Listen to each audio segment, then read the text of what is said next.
urumva Dramati bamuhamagaye gusa procureur yamuhamagaye Dramati yemeze gusa show ni yiwe cyangwa ni yiwanje ariko kuvuga ngo hari umupolisi Dramati ukemeza vraiment umuntu uzi n'Imana vraiment ukemeza ngo hari umupolisi yaguhamagaye ukaza kuri for what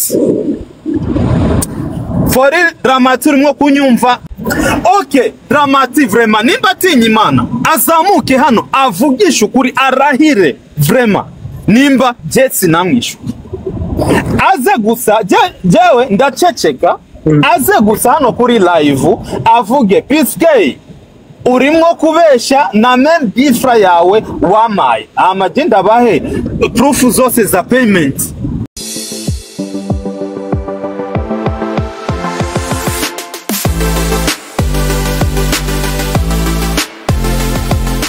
Yes, nimba ari we yateguye igiteramo hama ndamwambura amafaranga yiwe yose avuge amafaranga ya Andre namwambuye ndayamu. Ngo abantu barakunda kukwiba wewe. Abivuge nimba relema ni concert yiwe yayiteguye yishura abartist bose ba Tanzania ba byose hama jewe none ndababaze basi concert yari kuba yiwe hama je ndungike timu yanje ku muryango gukora iki yavuze ngo I decided not to talk but he is a freaking liar but he got lines though. No jewe na atangwa ibintu byo gutukana je sinukana ariko freaking liar lying for what? Wow, that's what we need to know too.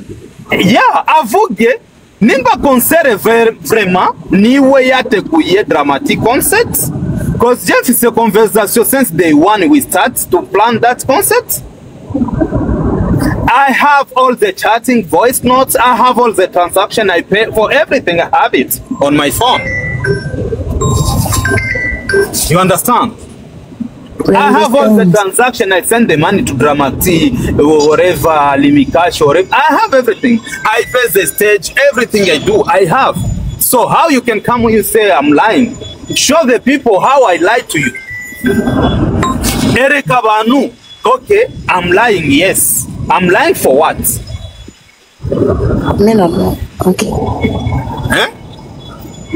Ariko nugume ngo this guy is lie or whatever. Okay. Mubaze kibazo kimwe amahera bayatwaye gute? How we ended up not receiving a penny of the concert. Okay, ndamubaze question rero. Ndamubaze question. Reka ndamubaze question. Amahera bari kuyatwara. Ayo mahera yari gwiwe munyishure yo question. Yari gwiwe. When did he perform? Ndamubaze nawe yari kujahe amafaranga yari amafaranga yiwe ayishure ico kibazo avugisha iyo question avuga ngo amafaranga okay tuvuge amafaranga bayatwaye mu kuzimu yari amafaranga yiwe okay ndababaze namwe muzi biteramo entre artiste n'umuntu yateguye igiteramo ninde afite responsabilité yo gufata amafaranga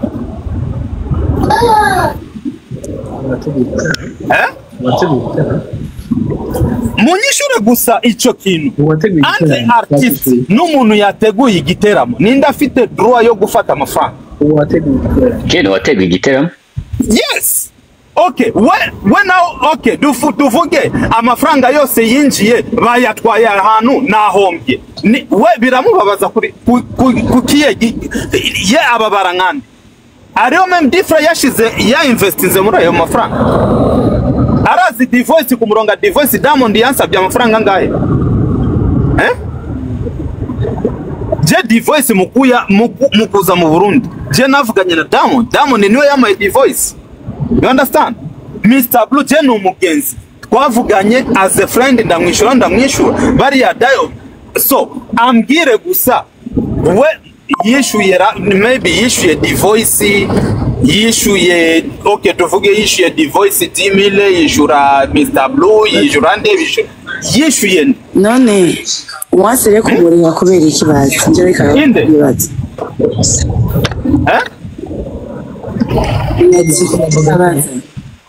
Yeki batigeze babona amahera n'amakenya wanse ku none nayiwe okay ndakubaze nayiwe Siki afite kibazo niyo nari karabaza ariko ngo kubera utamwishuye Dramatique. Okay, Dramatique vraiment nimba atinya Imana azamuke hano avugisha ukuri arahire vraiment nimba Jetsi namwishu aze gusa jewe ndaceceka aze gusa hano kuri live avuge PSK urimwo kubesha na meme bifra yawe wamaye amagenda bahe proof zose za payment yazifise muri WhatsApp. Anyway, focus uriko driving urabe ntuze mugabo rega nivyo yakubariye avuze yuko zihirira nge any penny from the concert.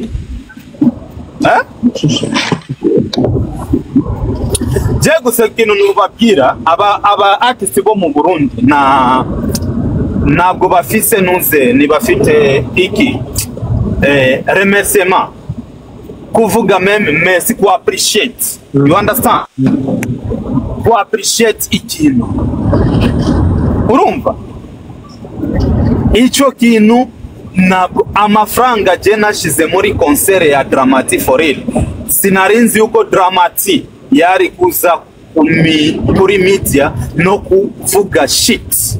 I swear to God. I swear. Amafranga na invested muri show ya Dramatique. Amakaza kuri social media na muntu numwe mu Burundi yogira iyo investment. Ariko byose nabishize just for respect, whatever, okay, for love, numwana nkunda, whatever. Ariko umuntu akibagira even kuvuga merci, vraiment.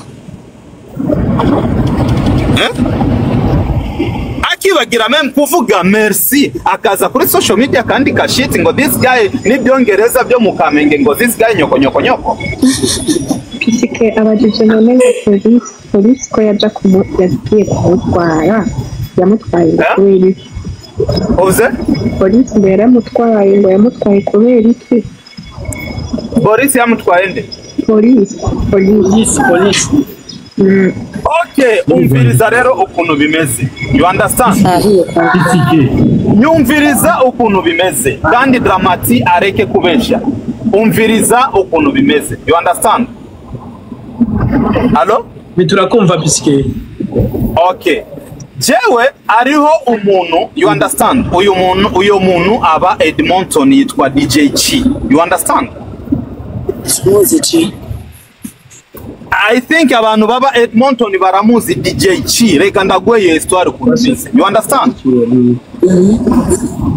DJ Chi yandungikiye poster arambira iyo poster bakora ibintu bya noze travel agents. You understand?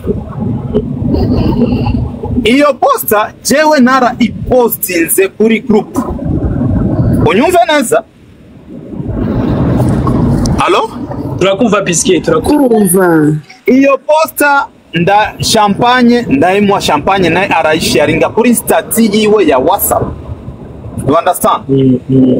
Rero ariho abakiriya babonye kuri iyo nuze kuri stati ya WhatsApp ya champagne batangura guhamagara iyo nimero ya DJ Chi baravugana oreva ukuntu bizo business zabo zagiye bo abo bantu après sinzi bamwishyuye amafaranga après DJ Chi ntibamubonye urumva biragenda uko rero bigiye biragenda jewe champagne aramamagara arambwira kubana ya boss wamaye hari umunsi hari umukobwa yamamagaye 1 2 3 biki ndambwira for real even me I don't know what happened sinzi maybe reka ndamushaka DJ Chi ndamuhamagaye DJ Chi arambwira ari mu Bugande bafite event yagiye mu Bugande Kampala bafite event ndambwira no iki kibazo tegezwa kugikemura the day Harmonize aje Canada sinzi nimba mwibuka umunsi Harmonize yaje Canada yari yes Harmonize yaje Canada turi Toronto Harmonize arambwira PSK umfashe umerekeze Edmonton kubera abantu bamamagaye Edmonton ntabwo ndabazi, you understand? Ndambwira Harmonize nogira ikibazo ndaguherekeza. Nukuri Harmonize niwe yanyishuriye hotel, aranyishira na ticket y'indege gwende bitaro. Ngiye rero Imana ishimwe kumbe DJ Chiniwe ari parmi aba organisateur. Urumva? Jecho nakoze nangura kumubaza. Ndabimubajije arambwira no, uyu mukobwa yari umudemu wanje. Urumva? Rero twakubi aranyerekanye n'ama chatting n'ukuntu uyo mudemu yamurungikara kwa tu video nyene kwa sexy atambaye ibiki. You understand?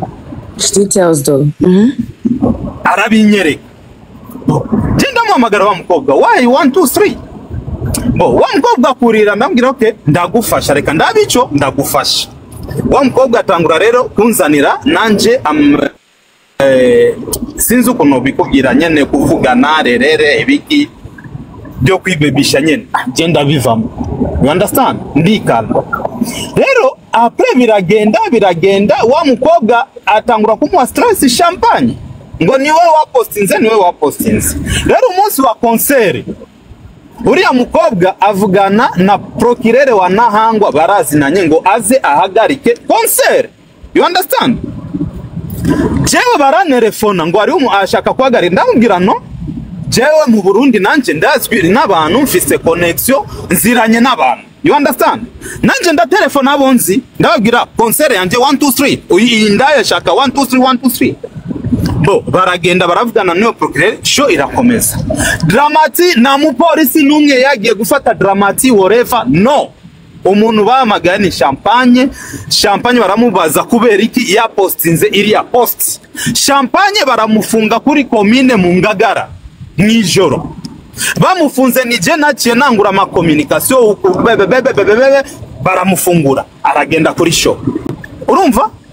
Dramati bamuhamagaye gusa, procureur yamuhamagaye Dramati yemeze gusa show ni yiwe cyangwa ni yiwanje. Ariko kuvuga ngo hari umupolisi Dramati ukemeza vraiment umuntu uzi n'Imana vraiment ukemeza ngo hari umupolisi yaguhamagaye vraiment ukaza kuri for what? For real Dramati urimo kunyumva I hate 100%. Ukaza kuvuga kuri social media amafaranga nataye muri yo concert yawe. Uraza amafaranga nataye muri iyo concert ya Dramati iheze shize mu biharuro. Twinjiye mu biharuro usanga 160 million y'amarundi. Ninde yo shira 160 million y'amarundi ama iyi mani katanya byongereza byo mu Kamenge byinshi. Nunzi je no gukira discipline aho nyene mu Burundi uri. For real. Just mara nshaka umunanzanira rw'uburofu. Please come on. No, urazi amafaranga nataye muri iyo concert bro. Ikadutwagwanisha. Sivyo ikadutwagwanisha. Umviriza nuze Kenzo. Urumva yatwaye amafaranga y'umupromoter ari hano ndayamurungikira kuri Limikash. Après uyo mupromoter azanye nduru nafashe kandi amafaranga yanje ndamusubiza. Ndamubashe Dramati amafaranga y'abandi yari ngo nagiye kugombora imodoka yanje kuri Polo. Kubera iki sinamwishyuza amafaranga nabaye quiet. You understand? Ayo mafaranga nayo yazi arayazi 100%. Yambwiye bro help me umfashe na amafaranga narifise imodoka yanje yageze ariko nayakoresheje kwicura muri Opel. Nana ikazana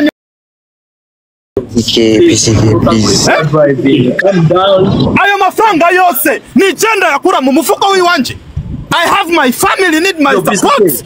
Amafaranga nari korego yakoresha muri famille yanje nibari kwinezeza. Nikoresha kwimbye tagira n'umuzo bivuge na mera. Ombiriza Kenzo reka tuvugane ibintu biri serieux ya. Sindiko ndavuga yuko PSK, I'm sorry ko ndakumanuye urabizi uri kuri driving ni muri gukora accident uri gutwagwanisha vucana. Urumva ado gato oya calm down shirishavu hasi kugira tuganire please come on. Mbiriza je ikintu hi everybody around. Jewe sinje kugira ngo sinje ngo kugira ngo umuntu ngo afate amasides kubera ko each one muri bo umwe wese afise version yiwe, right? Yeah. And we gotta listen to both of versions. Apana kumba yuko ibiki n'ibiki. Mugabo si PCK, he's mad at that point. He has the right to vent. Sibyo. Ituce tumwataka ngo ariko aravuga nabi na. If the guy is in a right space yo kuvuga jewe I got nothing on him, then have to get his umutima. Let him vent uko abyumva.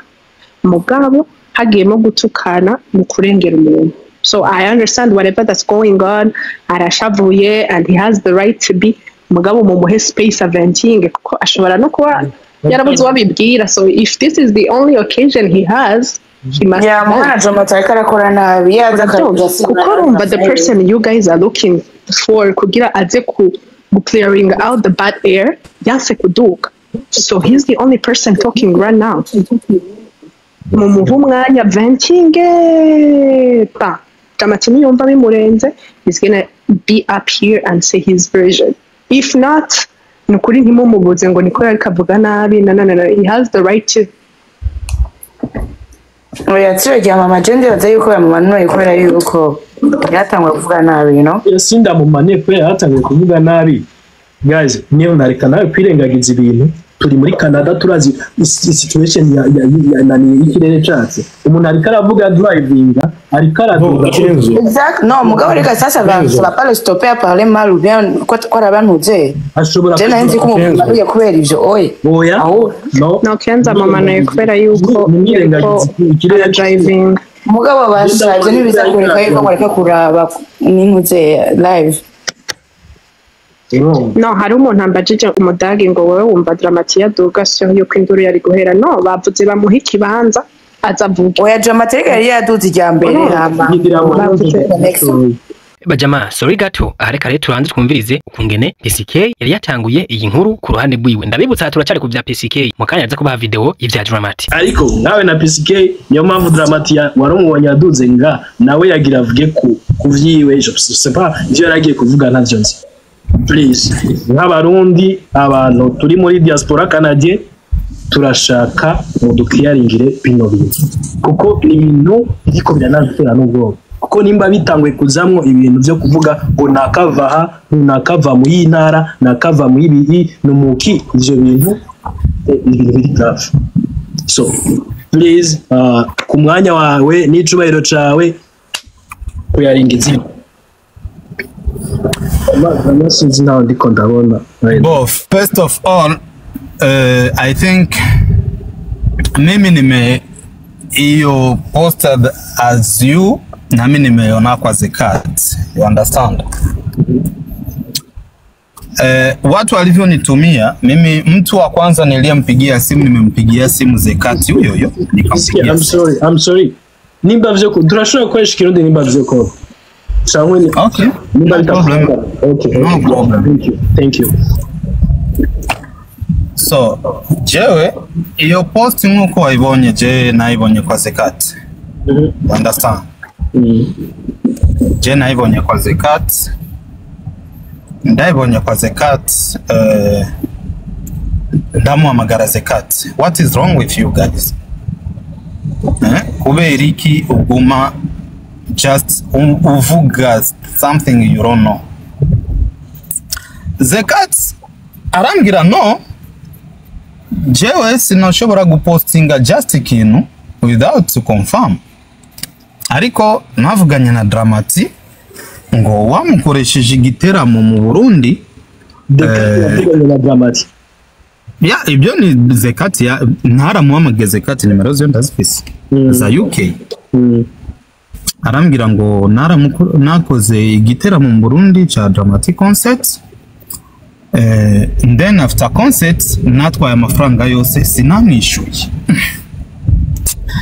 Ndavuga no, cyewe igiteramo cyo mu Burundi for real je byarambabaje cause ico kintu subwa mbere ndacumva. You understand?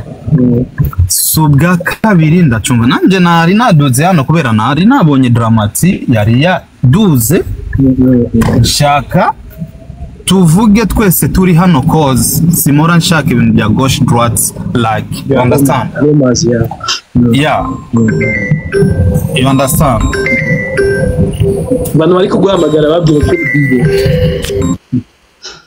bayikora muhamagarira dramaticos ibi bintu byatanguwe kuvugwa mu Burundi you understand byatanguwe kuvugwa mu Burundi ndicecekera you understand biravugwa ndaba quiet ariko mbona is like ibintu bibaye too much you understand so mbonye ibintu bibaye too much so ndaceceka ariko mbona kandi na hano abantu baca bafatiraho aba promoter ibiki like kumvuga nabi whatever ugasanga n'umuntu atazi na life yanje atanzi akinjira just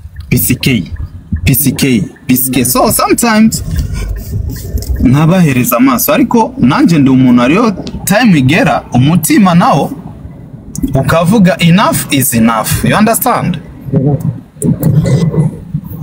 for real Dramati cyenda ni petit frère kandi arazi neza je vraiment nta mutima mubi ndamufitiye arabizi a 100% you understand bo Dramati twavuganye dutangure yo concert turayiplaninga and bo akaza zamereza ide okay dukora uku je na investing amafaranga you understand nishura ba artists bavuye Tanzania wehehe barazi bo bageze mu Burundi umunsi wa show irakogwa bo après je kwanza icyambere hari group WhatsApp group Dramati yakre WhatsApp group hariho naba artists abo ba artists hariho bose ba performance ari bo ntangura kubaza mu ba artists bo mu Burundi ari umu artist numwe mu Burundi atarishugwa umuntu yishuye ico kibazo yari Alvin na Monia wa mukobwa Monia Fleur yes bo ico nakoze ndamukurikira Monia DM kuri WhatsApp ndamubaza okay we nangaye arambwira pri bavuganye na Dramati direct ndamurungikira amafaranga yo kuri Limikash ndamubaza nuze Alvin arambwira ndamurungikira kuri Limikash nundi yitwaga Linoji I think yeah nawe ndamubaza arambwira ndamurungika kuri Limikash yabaye amafaranga barayabahaye yeah you understand bo biragenda na Dramati nawe twaravuganye turavugana as family okay jewe 1 2 3 uranyishura ukuntu okay sawa vraiment ndishura nawe waramwishuye yeah okay après amajambo yaguma yaba menshi okay je ndamubaza Dramati naramutelefone ndamubaza ndimwo kubona 1 2 3 kubera iki kintu kimeze uko Dramati cyo giyambye sinzi ari mu nzira arimo kugenda mu Rwanda I think turavuga okay abo gato hari ava yuko show iba cankwe zari isho yari yamaze guhera après show rero nyo ibyo bintu byatanguye urumva social media kandika yuko ngo yakoze show na n'icumi yaronse ibiki you understand so on my side for real nabonye nibyo yandikaga kuri social media ndabibona you understand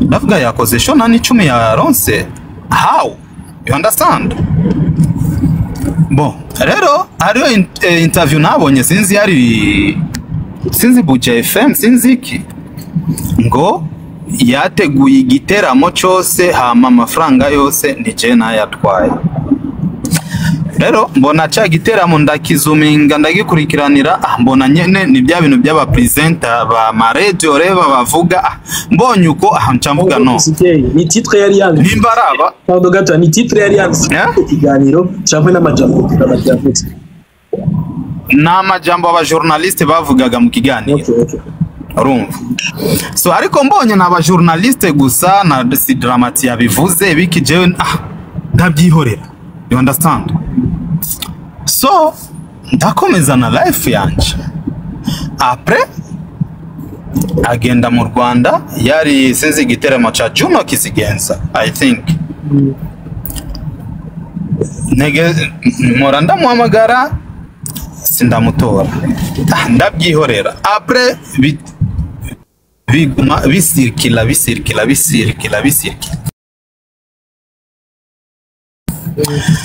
bo genda murondera ndabaza Dogon ufite ikihe kibazo kuvaho twavuganye ND3 wombwira ariyo ikintu nyishuza cyangwa ariho amafaranga yawe naguheraniye bo ibyo iyo audio naje kureba nta nubwo ari playing until now ndabyihorera so après rero mbonye ibi bintu bya Zekat ndamuvugisha na Zekat sisi tutaragira ngaho nimba abantu Dramati yarakoze live ariko vuga ko amafaranga ari abashobora kuba yagiye muri guverinoma turashaka kuyayinjira igikayaringa nimba amafaranga we waragiye yarafashwe amafaranga yarafashwe na umviriza amafaranga aho yari yagiye nije narungitse abantu ndabikurikiranira amafaranga yaragaruka amafaranga yinjiye yari 26 millions urumva iyo ni tariki bangira iyo transfer noiba you understand naresi ndayifise muri telefone you understand bro ndabitaho na nimero z'uyo procureur ndavugana nawe ndazifise you understand n'umuntu yarungitse mu mafaranga receipt zose ndazifise you understand aho ibyo byose barungitse mu mafaranga Dramati ari he ari mu Rwanda you understand kandi birumvikana we ntabwo yari gukurikiranira ayo mafaranga cause urumva nyene nije nari nyene sho nije nashize investment nyinshi y'amafaranga menshi muri iyo event bisigura ko nawe yari yashizemwe amafaranga yiwe hari sharing yari yashizemwe muri event no bro no nawe yoza hano vraiment avugisha ukuri nimba vraiment azi Imana asenga ambwire tu puisque je nashizemo 10 frabo abana 100 frabo 10 fra y'amarundi muri event vraiment nimba azi yuko vraiment Imana ibaho aze hano avuge no puisque je nashizemo 10% cyangwa 50%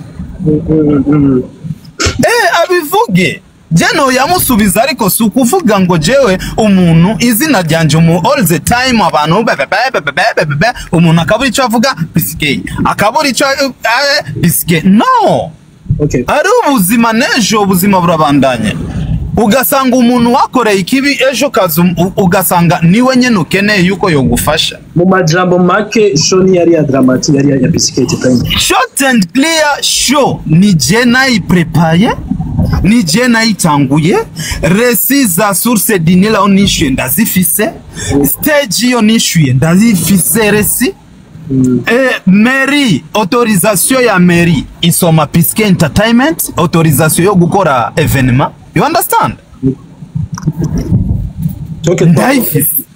twakomeje kugira tugende tubandanye warubutse Dramati so in short je na muntu numwe yamfashije même 10 francs muri yo event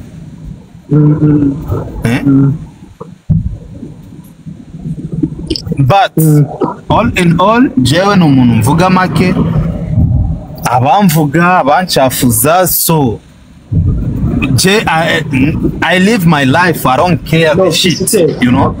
Ungo turi ngaha kugira ducaring amazina y'abantu bamwe n'abandi kuko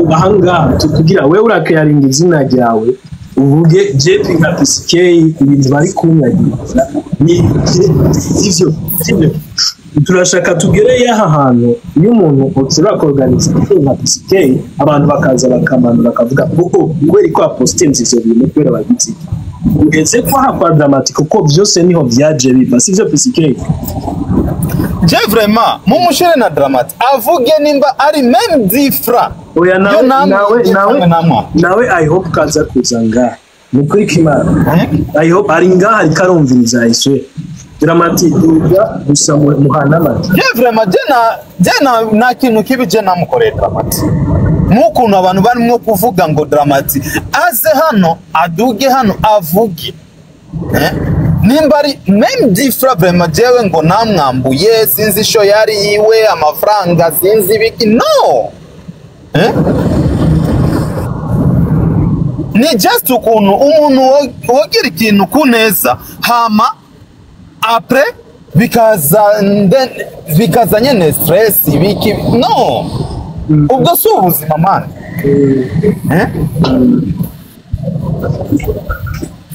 cause ejo naho nundi munsi uvuga umuntu nabi ukamukorera ikibi but ejo ugasanga wa muntu nawe uramukeneye nawe wabonye yuko nta gaciro agufitiye but tomorrow uwo bumukeneye yo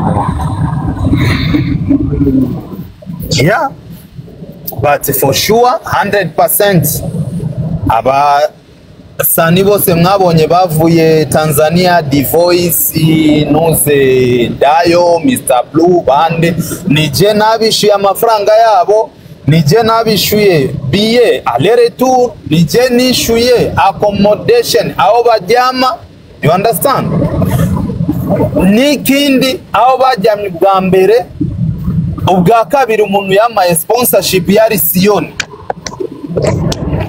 Sioni yamaye sponsorship arama sponsorship ya 5 room you understand ibyumba bitanu muri ibyo byumba bitanu arambwira gusa uzoze ubishurira iki ifungurwa n'inzoga ariko byukuri Sioni niwe yamaye chambre Zion Beach for free iminsi yose Divoice Mr Blue n'abandi bicaye hariya gushikaho batanu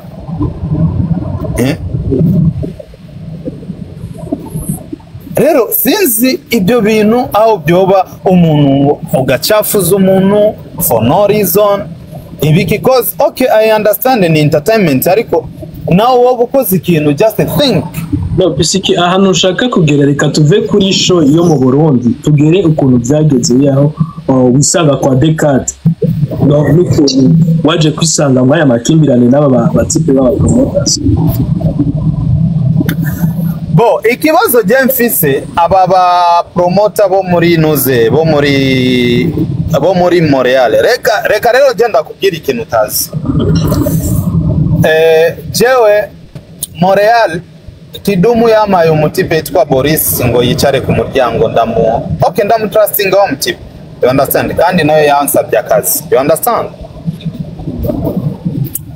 but ubu ndakubwiye yuko show ya Montreal amafaranga yose Boris yayibye n'ubu tuvugana no munsi nari kuri parke Montreal ndi mu modoka ndimo gusubira Toronto mvuye Montreal obyemera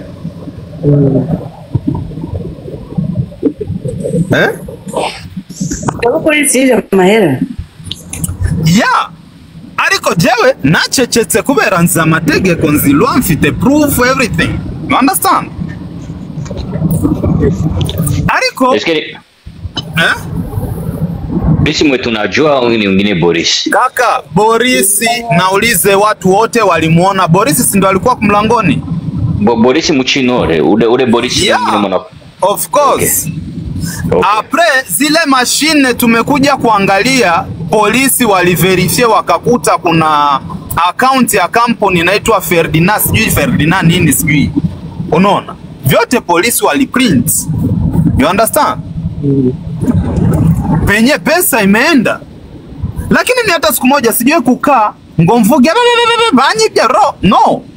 Ico nakoze naciye focusinga gushaka yandi mafaranga kufixinga ibintu bya Ottawa. Ndavuga reka kwanza nkore show ya Ottawa mejeje, I'll see what I'll do. Ariko abantu just bakaguma tu piskei sinzi batavuze piskei ntabwo bafungura ntabwo barya. I don't understand.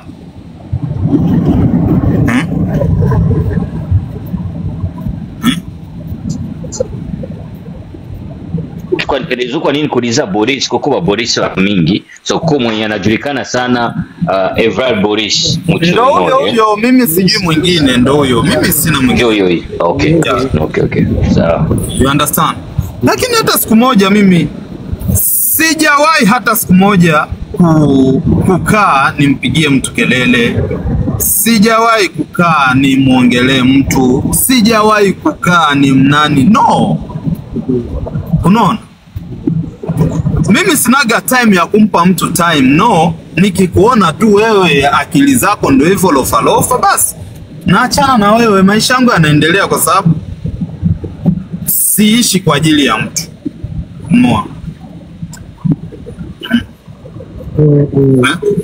So PCK turashaka twumve ukuntu Dramati yageze mu mazi yo muri turashaka kumva ukuntu Dramati yageze muri mu mazi yo muri Canada n'aba promoters. Okay, another issues Dramati sinzi abantu yavuganaga nabo, you understand?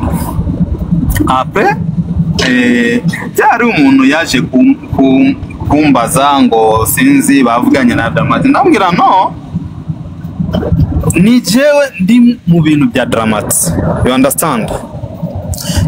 So for anything ni jewe negerezwa gukora na Dramati, cause umuntu wa mbere yamukoreye visa yari sinzi abantu bande barabima, ni je nace mfate iyo engagement ndabitangura. Rero for anything PCK Pablo Gato abantu bakoreye visa ya mbere nigeze isoko. Ari abantu bamukoreye visa ya mbere nabo nyene barimwo kuzana ibibazo, ni yasohotse baramwimye. Urumva? Bamushiriraho fake documents, bizana ibibazo muri immigration. But genda bibonye ndabikurikiranye sanga nawe nabwo yarabizi, nije nace ndamwereka no, ariko nasanze muri system iki arambwira bro je nabyo narinzi. Bo ndamubaza ninde, amereza nimero z'uyo muntu, naramuhamagaye ariko ntabwo yanyitabe. Bo jewe niyo naciye nangura rero gufata time yanje kubyirukamwo, turakuramo iyo banning bari bamubaninze ibiki gushikaho finally ndaba ndiresi, you understand? So tutangura kuvugana, we can do this 1 2 3, arambira bro no problem, fresh. Rero abo bantu nibo batangiye gufatana nabo bantu nyene ba Montreal biki ngo jewe naje muri career yabo Montreal na Ottawa kwica business zabo ibiki musoko usanga abayanga bangaye barimwo kugurisha inyama ni benshi, ariko buri umuyanga abafise client wiwe, right? Umushorera. Rero entertainment nabwo ibikeneye inzigo, you understand? Ikindi je entertainment ndayikora cause ni ikintu nkunda kiri just mu mutima wanje, you understand?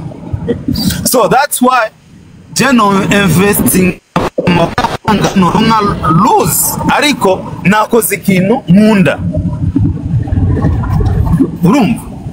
So biragenda but bitangura amajambo Zekati baramwishura bebebebe uburofa. Rero Zekati après 2 jours atara posting yaranerefone arambwira ngo ari abantu 1 2 3 ngo Dramati ngo ni watwaye amafaranga yose ni wamwishuye ashaka ndamuhe ngo $1000. Ndambwira bro je nta ni 10 ndaguhe yiki nta n'icumi noguha wewe posting ibyo ushaka ariko meme different wanje nayo noko ngo no posting no Instagram ni gwawe posting ibyo ushaka après des jours rero ncambona postinze acha atanginga na Instagram yanje ara postinga Insta story arantanginga ari yango Biske kubera maybe mbone Biske tukagutiyemo urabona e-transfer yakozwe kwa Decade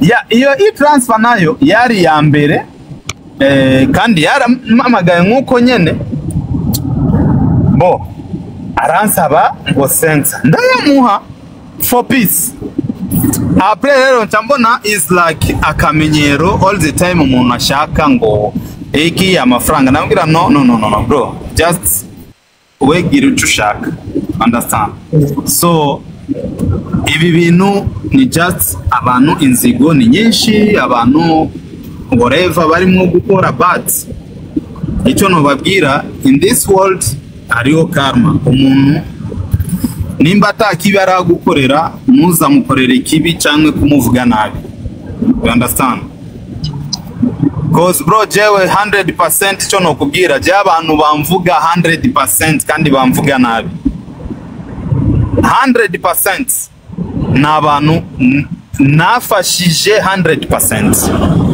you understand ariko ugasanga umuntu akibarirwa even icyiza wamukoreye cyangwa ibyiza wamukoreye all the time agashaka nawe kukwereka yuko sinzi whatever ibintu nyane by'uburofi urumva but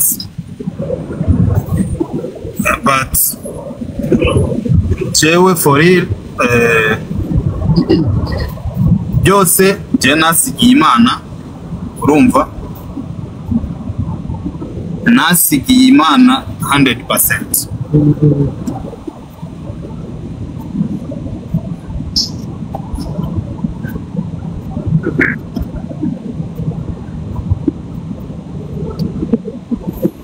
waje kuvuga Piske yeah naejeje just cause ndi mwibarabara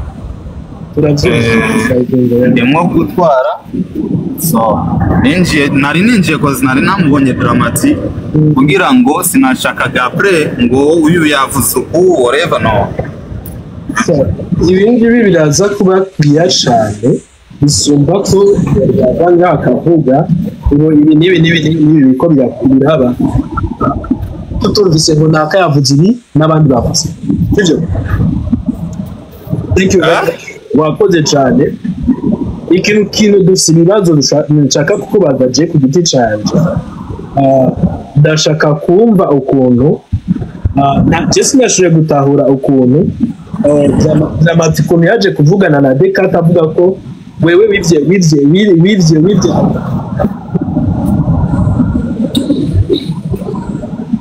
bro nanje I don't understand yavuye kuki impamvu yabivuze for it I don't know umbaje your question since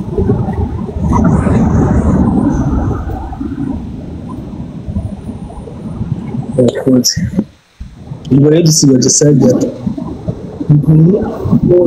Dramati ngaha if you want coming up please come up yuko ayoje mbere kuko PCK ibi bintu nituvyifuza muri showbiz yacu turashaka ko showbiz yacu kwanza yo muri East Africa igera ahantu tugera mu rugero nk'ubwo muri West Africa baheze nimba tugeze n'ibintu abastari mutanguye kubasohora igihugu tanguye kuzana mu bintu by'amalomas ibintu bitari byiza bidashimishije no jewe urazi decision je nafashe je I think ovakera nakoraga n'abandi ba artists je decision nafashe abo ba promoter bavuga ngo nibo ba promoter bo muri Canada je nzobarekera rero nabo bazoze babakura mu Burundi cyangwa mu Rwanda babaza je nzokomeza nkora n'abandi abo namenyereye simple Tanzania ariyo aba artists Kenya ariyo aba artists Nigeria barahari Congo barahari so mu Rwanda barahari understand yeah so icyo nabonye jewe reka nje pembeni, right? Reka nikubite ku ruhande, and then aba promota bandi bakubita induru na PSK bo rero abikore. Bizike abantu bari kuvuga ko nani aba muri hajya bahede kandi Interake irakora muri UK. Reka ndakubwire, we genda nawe uri muri Canada, genda mu Burundi umuntu akurungikire e-transfer ko itazi. No, yeah, PCK, now not to wish. Na e-transfer ikora atari muri Canada. Na e-transfer ikora? Atari muri Canada. Ikorana na US irakorana. Mugabo si e-transfer nawe mu Burundi irakora transfer. Abasike nimba ikora muri US irakora. Nibike ko tugira mu mategeko. Ivyo nimo kirenga. Irakora as long as uba ufise account muri Canada. Account uba ufise muri Canada. I don't call it e-transfer. It's not called e-transfer. E-transfer irakora mu Kora muri Canada, please. Anyway, okay. Kare. E-transfer irakora ahantu hariho hose as long as ufite account. Ugiye mu Burundi ufite account yawe muri Canada, e-transfer irakora. Ugiye Nani turiko ndamubwira ntiyitwa e-transfer. Mugabo itwa gute? It's either you wiring someone amahera cyangwa uramushira kuri account ukamudepoza. Mugabo si e-transfer. My dear, e-transfer irakora everywhere. Okay, E-transfer.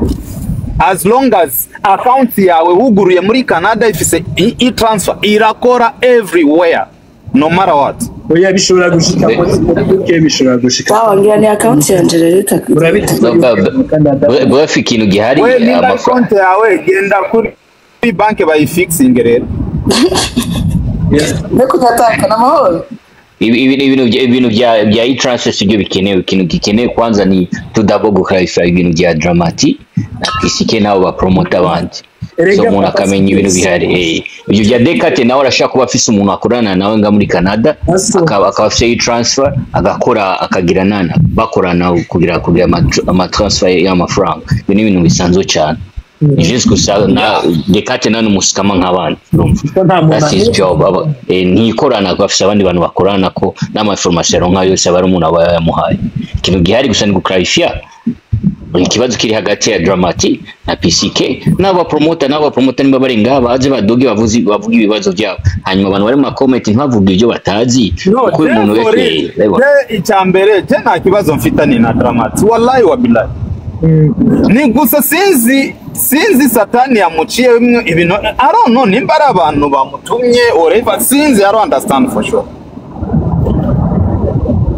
Niko akundi je for real na muntu abumweranda, but je no muntu mba fite urukundo n'abantu, mba fite peace whatever. Mfise nimba ari friend ndamufata friends, nkamufata like family whatever nuko